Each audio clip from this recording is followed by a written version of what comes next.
What is up, YouTube? MCO40 here. We're going to be looking at Connor Rorick's second place locals deck profile from this past week.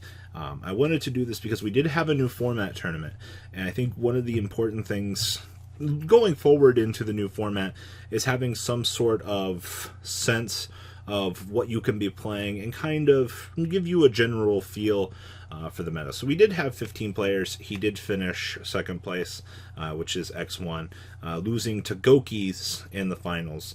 And I will have that Goki deck profile up for you guys as well. If you want to see that, all you got to do is like this video and communicate with me that you do want to see that. I can get it up. Now, the format is going to change a little bit, I feel, when we do get the release of the Brandish Engine or Sky Strikers and the TCG. Don't be fooled when I say that this might change up a little bit when we get it out, because something like Rivalry of Warlords might be getting you a little bit more emphasis in the near future.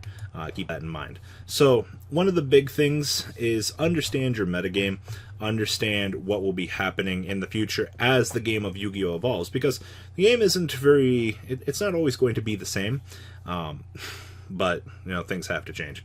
So with the new ban list, Draco did lose Masterpiece, which was one of the most powerful things that we've had going for us, but Connor decided to get over that hurdle and try this deck, whether or not, I don't think he had any better ideas. I think it was my exact conversation with him. I think it was, Robbie, I don't have any idea when I'm playing at locals, and he decided to take True Draco.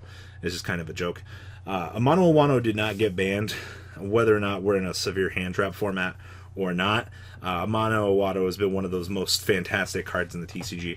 And as a trade-off to losing Masterpiece, we got the best True Draco back, which is True Dynamite.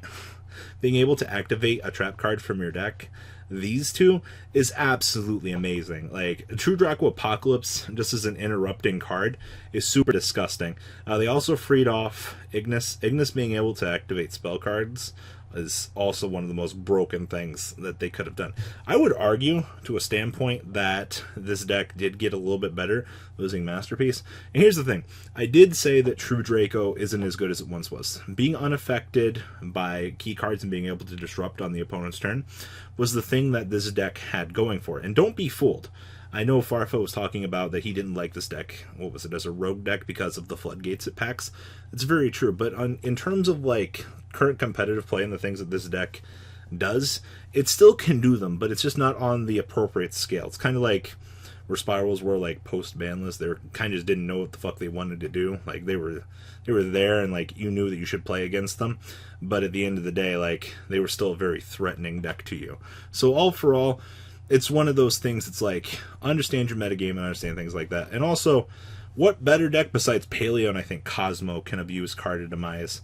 I think I seen when he's playing against Mech Knight Invoked when I was looking at his feature match earlier. Watching this card resolve is hilarious. I think you're on a little bit higher monster count now in this particular build because you have your core 7 and 2 Amano Awano, so you can dead draw a little bit more. But all these guys are single tributes, so deploying these on your opponent's turn is absolutely disgusting. Also, if you have Dynamite or Majesty Maiden to roll on out off of Apocalypse and activate more, you can literally get multiple like disruptions and things on your opponent's turn. Like, this deck isn't something to be fucking around with, just because it still has its full disruption power.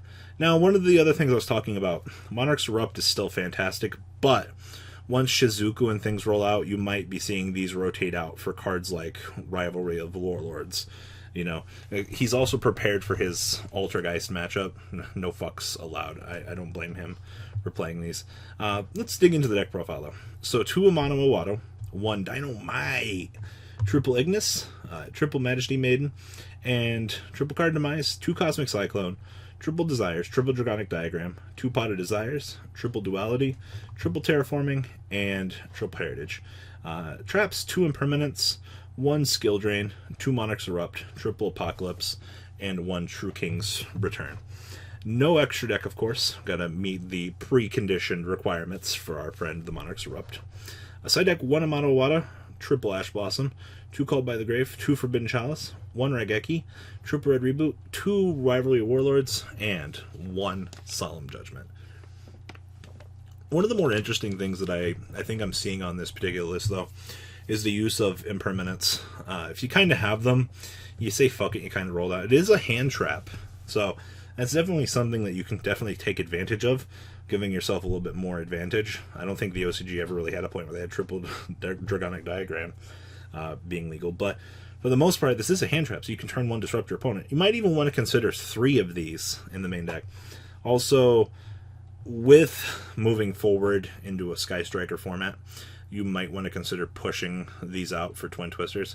I know you're playing a combo deck, but you can replenish your entire hand off of Demise, so there's no real way to not want to consider Twin Twisters, but Cosmics are still a very fantastic card, being able to move a Widow Anchor out of the way. Also, as a single card out to Altergeist, this is fine because you remove the threat, but a little bit more value to be had in Twin Twister, I feel like, just because of what it is. Honestly, outside of that, this build's a lot more statically appealing to me as a player, just as a stun variant that it has going for it here.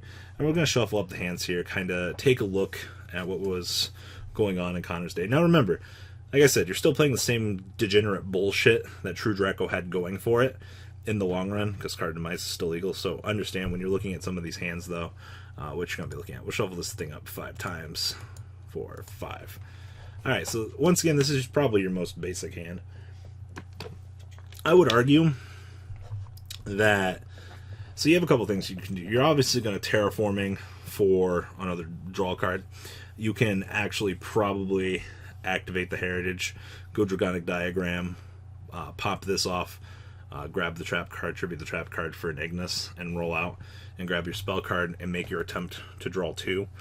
Typically you can resolve into Demise from there, but pretty much you're going to just kill off your own stuff and generate your own advantage here. I mean, you did open double Ignis. There's not much you can do about that. It's going to be a lot of the scenarios with a lot of these hands. This hand's actually good. Duality for Demise. Oh my god. So I'd probably... Honestly, I'd probably Terraforming first, but in the case of knowing what's coming next, I'd definitely grab the Demise. This hand's actually disgusting. Like, literally. Being able to siphon this out off of your field spell to search for whatever you want and set up your tribute monster. Oh my god, this is disgusting. This is another fantastic opening hand going first. You have first or second, actually. You have Impermanence, and you can roll out the main, and you have the field spell. You just got to decide which path you want to go down to generate your card advantage. You know, what sacrifices are you going to make off of the Dragonic Diagram, and things like that. This is another one of those. You're going to normal summon Rocky Boy, go through your field spells. You can probably do this, pop spell, pop monster. I know, pop trap, pop spell, grab spell, and then draw 2. I think it's probably going to be the best thing you have. I mean, you have skill drain too, but it's not too damn bad. Alright, we opened up double card of Demise. I fucking welcome our Lord and Savior, Ash Blossom, wrecking my day. God, this hand's also good. Double. I always like having 2 of these. It's really weird because once you get through to like turn 2, like, you'll really appreciate having the second copy of these. Because you're like, oh, fuck it, like, my entire hand set, what do I care? Card Demise is such a fucking degenerate card. This hand's booty and a half. You're probably going to Duality first. You're going to grab that diagram and you're going to start setting up. You gotta get rid of these bad cards. Too many bad cards. Oh. Disciples is just so much fun. Once again, I opened up double Demise. Huh. Is this trying to tell me something? Oh my god, this hand's actually nuts. Like, Disciples, roll this out, set 3, activate Demise. Like, fucking Value Town. Jesus. Like, that hand's actually the nuts. This hand's not so bad. I mean, you're gonna do about the same thing I've been talking about so far. I don't know. I personally think that True Draco's going to be in the same position Spirals were in. I know they're going to be there. I don't think they're going to actually, like, super be there.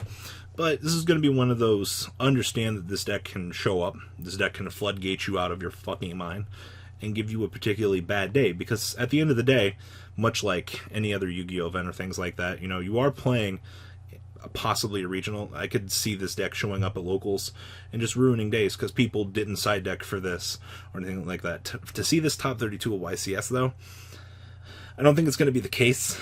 I don't think it's got as much oomph that it once had, but the engine's still pretty much intact. Like, it's just, you got to play a little bit more staticky of a stun variant. This is definitely a stun deck now, hands down.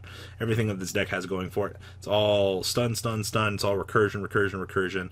It's all fucking things like that. But if you guys want to see that Goki deck, please like this video. Tell me you guys want to see it.